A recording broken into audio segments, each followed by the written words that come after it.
আছে বলো, তোমার কাছে কিছু রকম আছে কি বলো।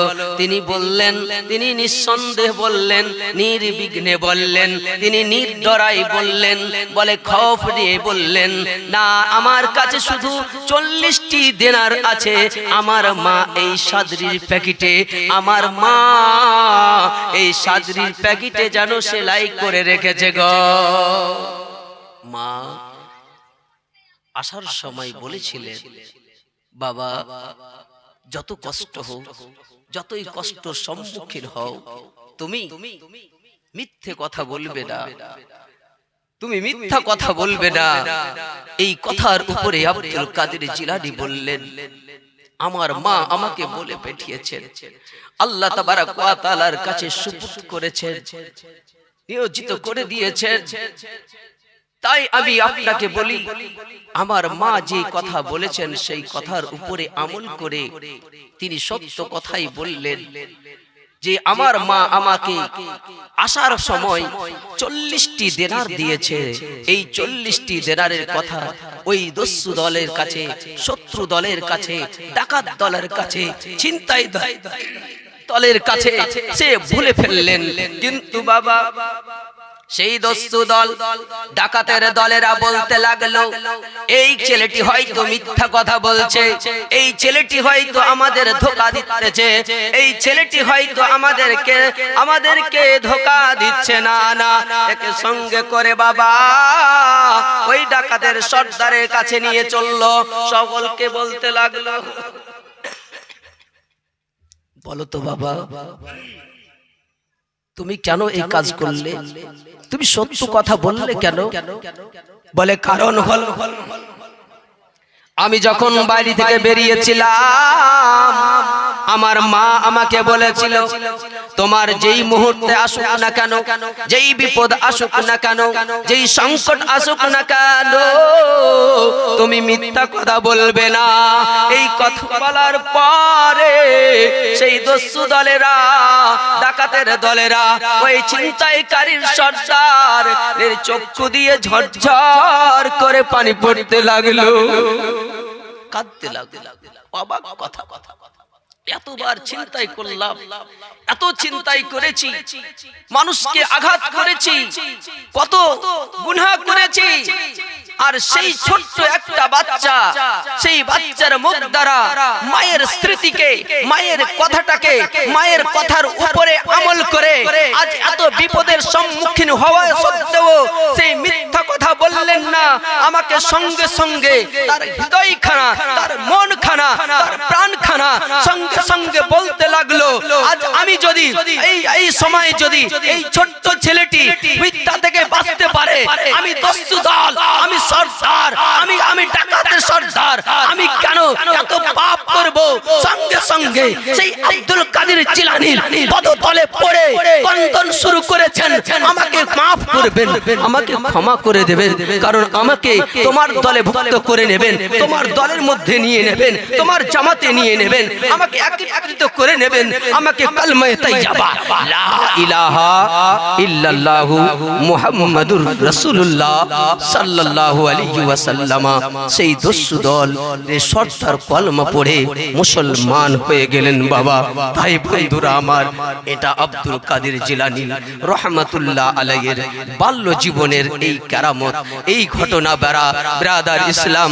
তাই বন্ধুরা আমার, সেই বাগদাদ শহরে গিয়ে একাধিক বিপদের সম্মুখীন হয়েছিলেন, একাধিক বিপদের মধ্যে পড়েছিলেন, কিন্তু ব্রাদার এক সময়ের ঘটনা বলে নিজের সমস্ত ঘটনাকে সমাপ্ত ঘটাবো। আজকে আপনারা শুনুন, একবার দরুদ পড়ুন, আল্লাহুম্মা দিনা মাওলানা মুহাম্মদ ওয়ালা আলিহি সাইয়্যিদিনা ওয়ালা আলিহি সাইয়্যিদিনা মাওলানা মুহাম্মদ সাল্লাল্লাহু আলাইহি ওয়াসাল্লাম। ব্রাদার ইসলাম, আমার উস্তাদে গ্রামী বসে আছেন, ওনার সামনে বক্তব্য দেওয়াটা আমার ঠিক হচ্ছে না। উনার সময় নষ্ট না করেই উনাকে আমি এক্ষুনি মাইক দিয়ে দেব। উনি আপনাদের সকলের সুপরিচিত মুখ। উনি উনার ঘর থেকে এই জীবনের সৃষ্টি হয়েছে। আজ উনার আব্বাজান দুনিয়াতে নেই। উনার রুহের মাগফিরাত আল্লাহ যেন তাকে বড় স্তরে জায়গা দান করে, বলে আমিন সুম্মা আমিন। তাই আজ তিনার লাডলাকে পেয়েছি, মনে প্রাণে থেকে ভালোবাসি। তাই আপনারা এগিয়ে আসেন, বাপ আমার, ভাইরা আমার, একটু এগিয়ে যদি বসতেন, এগিয়ে যান। বেরাঞ্চিতে বসে আছে ভাই, চলে আসো। সাইডের ভাইরা, ও ভাই দাঁড়িয়ে আছো, একটু এগিয়ে যাও। ও ভাই তোমাদেরকে বলছি এগিয়ে আসো ভাই, চলে আসেন, চলে আসেন। আপনারা বসলে বক্তাকে ভালো লাগবে। আসেন, আপনারা সামনে এসে যান। এই যে মা বোনেরা বসে আছে, মা বোনদেরকে বলতাম সময় থাকলে ইনশাআল্লাহ কালকে তাড়াতাড়ি আসবেন মায়েরা। আপনারা যে ছেলে মেয়েকে মিশনে পাঠাচ্ছেন, আব্দুল কাদের জিলানী কেমন ভাবে পড়েছিলেন, কিভাবে টাকা পেয়েছিলেন, সেই কথাগুলো বলবো ইনশাআল্লাহ। আপনারা গিয়ে যান বাপ, একবার জোরে নারে লাগান, নারে তাকবীর, নারে তাকবীর, নারে রিসালাত, নারে রিসালাত। উলামায়ে আহলে সুন্নাহ, উলামায়ে আহলে সুন্নাহ, হযরত আল্লামা মাওলানা সুলতান সাহেব কলিমি, নারে তাকবীর, নারে রিসালাত।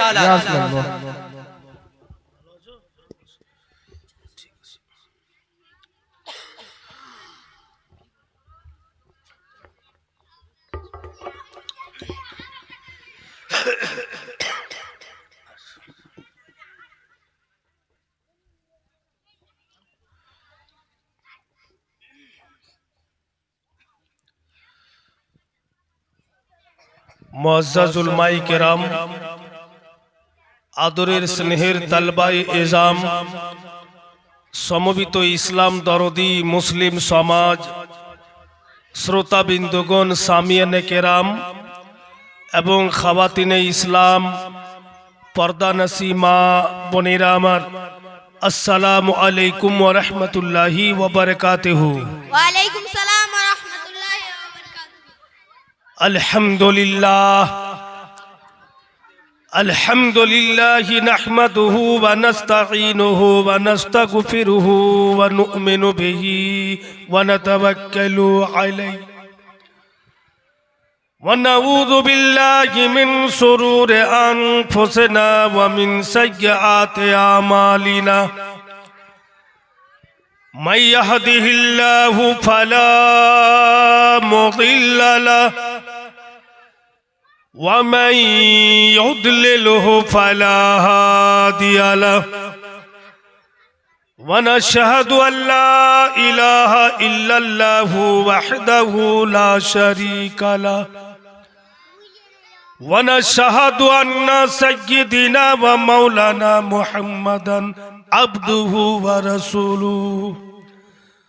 আম্মা বা'দ, فقد قال الله تبارك وتعالى في القرآن المجيد والفرقان الحميد. فأعوذ بالله من الشيطان الرجيم. بسم الله الرحمن الرحيم. قل إن كنتم تحبون الله فاتبعوني يحببكم الله ويغفر لكم ذنوبكم والله غفور رحيم.